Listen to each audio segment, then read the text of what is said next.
Shkodrat e fshatit Biçukas në Divjak u bën pjesë e një ekspedite arkeologjike të ndërmarrë nga Instituti Kombëtar i Trashëgimisë Kulturore. Gërmimet po zhvillohen në zonën pranë kishës së Shëngjergjit. Nga gërmimet janë zbuluar muret rrethuese të një kishe, një varr, monedha dhe elementë të tjerë arkitektonik. Sipas specialistit Mateo Profka, objektet do t'i nënshtrohen analizave për të përcaktuar periudhën dhe funksionin e tyre, ku sipas të dhënave paraprake i përkasin periudhës ilire.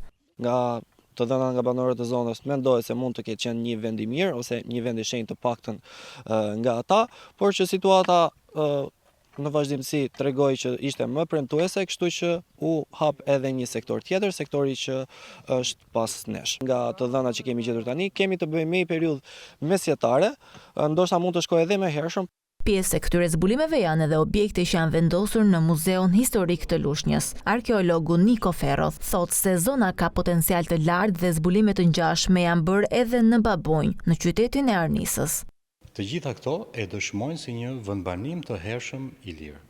Objektet që kemi këtu janë shumë të rëndësishme për të parë nëse mund të kenë ndonjë lidhje, pasi edhe këto janë objekte që janë gjetur rastësisht po aty pranë kodrës së Shëngjergjit ku po bëhen aktualisht gërmime.